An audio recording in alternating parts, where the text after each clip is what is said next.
今回はベネトン B195 のパート4です。テレメトリーとドライビングの融合。今回の B195 のシリーズは、ほとんどシューマッハがなぜ速いかっていうのを分析しているシリーズになってしまってますが、今回もシューマッハの分析です。運転そのものではなくて、彼がどのようにセッティングというか、テレメトリーデータを活かしてたのかっていうのを見てみたいと思います。まずはシューマッハのレースエンジニア、パット・シモンズさんですね。私が今まで関わってきたドライバーの中で、知性の点で彼と比較できるのはアイルトン・セナしかいない。ベルガーやブランドルも非常に優れたドライバーだが、ミハエルは彼らより一段上のレベルにあると言えるだろう。パット・シモンズさんは、古くはトールマンの時代からいる人ですから、デビューしたばかりのセナも知ってるし、その後やってきたベルガーも知ってるし、速いドライバーたちっていうのがどういうものかってよく知ってるわけですよ。知性の点で、シューマッハと比較できるのはセナしかいないと。簡単に言えば頭がいいというか、いろんな知識を持ってるってことなんでしょうけど、その知性って言葉だけだと、それがどういうふうに速さにつながるのかっていうのがわからないので、次はちょっとルノーのエンジニアの方のインタビューを見たいと思います。ルノーのシューマッハ担当エンジニア、バンサン・ガイヤルドさんですね。この方今まで登場したことないんで初登場ですけど、この95年にベネトンがルノーエンジンを使って、それでシューマッハのエンジン担当になった人ですね。で、この人も以前からルノーにいた人ですから、当然それまでチャンピオンになったマンセルであるとか、プロストであるとか、短い間ですけど、もしかしたらセナとも関わったのかもしれないし、この人も歴代のチャンピオンドライバーがどういう運転をするのかっていうのをよく分かっている人です。それで、こんな風に言ってます。ミハエルはエンジンというものをとてもよく理解しているようだし、知識を得ることに対してはかなり貪欲だ。彼は我々のやることをすべて知りたがる。たとえそれがプログラムソフトのマイナーチェンジのようなほんの些細な事柄でもだ。シューマッハは運転だけじゃなくて、車そのものにもすごい理解が深いんですね。で、ここでちょっとおまけで言っとくと、シューマッハっていうのは、レーサーになる前の短い間、整備士、メカニックの仕事をしてますからね。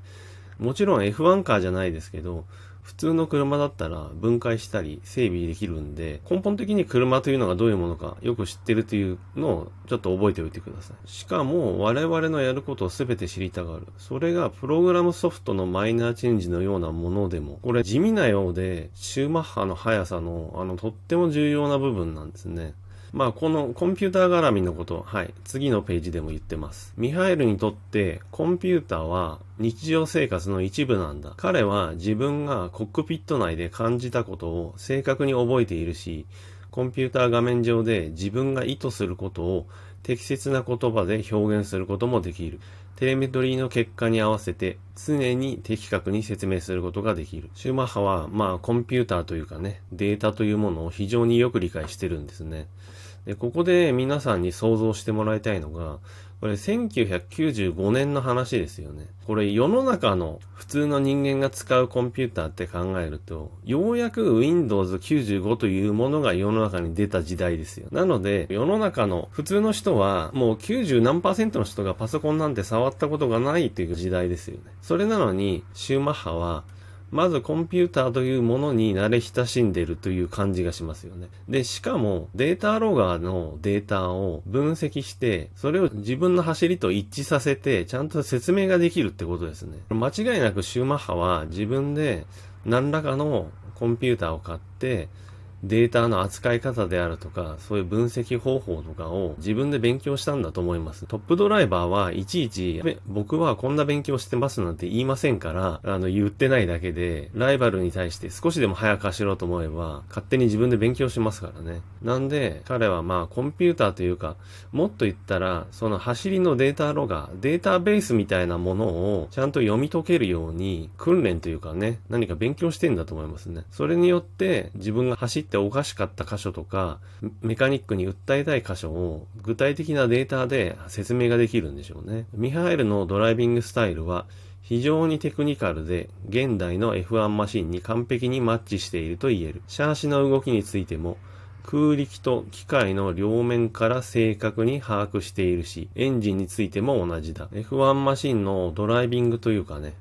走りに関してどんどんコンピューターでの分析とかデータの取得というのが進化していく中で、シューマッハは完全にマッチしていると。シャーシの動きについても空力、機械の両面から。まず機械的にも車を理解しているし、エアロのことも理解している。で、もちろんエンジンについても理解しているって言ってますね。この年からガイヤルドさんは初めてシューマッハと組んだわけですけど、もう組んでいきなりシューマッハにはここまで高い能力があるって分かったわけですね。ミハエルは決してマシンを自分のスタイルに合わせようとしない。逆にいつも自分自身をマシンに合わせようと努力している。彼は紛れもなく優秀なドライバーであり、マシンのコンディションがどうであれ、常に優勝争いを演じられる才能を持つ類いまれな逸材なのだ。もう絶賛してますね。でも今までの動画で私がお話ししてた通り、アイルトン・セナしかり、プロストしかり、シューマッハしかり、チャンピオンクラスのドライバーはどんなマシンであろうが自分で合わせられるし、それでどうにか勝とうとする。それがチャンピオンクラスのドライバーの、条件というかね、共通している能力なわけですけど、やっぱりここで言ってますね。まずマシンにね、合わせると。基本的に彼が望むセッティングの方向とかはもちろんあるんでしょうけど、それを押し通すんじゃなくて、おそらくそのレース一つ一つで、今回はじゃあ一番速く走るにはどのセッティングがベストなのかとか、そういうのを探り出して、とにかくそこに合わせ込むっていうことを最優先にしてんでしょうね。やっぱりそういうことなんですね。これまで何度も言ってる通り、本当に速いドライバーっていうのは、こういうドライビングをするからこの人は速いっていうことじゃなくて、とにかくその車の特性を見抜いて、セッティングを作って、一番速い走り方で走らせる。だからどんな車に乗っても速いっていうのがもうチャンピオンクラスの基本中の基本なんですね。これがバンさんのインタビューでもデータというね、裏付けがさらに付け加わって説得力が増しましたね。あとおまけですけども、じゃあシューマッハは車に合わせられるとか、シューマッハのラリング中のアクセル操作は非常にソフトだとか言いましたけど、実際に走りを見てどうだったか。私1回だけですけど、シューマッハの走りを見たことがあるんで、2002年の話にはなっちゃうんですけど、日本グランプリ、鈴鹿サーキットで。車の速さは全然違いますけど、ビルヌーブとね、ちょっと比較してみたいと思います。まずね、シューマッハの走りがどうだったかっていうと、静かにブレーキング、スルスルとアクセルオンしてた印象。車が安定するライン取りで静かに曲がっていく。で、ビルヌーブはどうかっていうと、ブレーキングで突っ込んで、早くアクセルを開けたい。トラコンがバリバリ効きまくり。という印象です。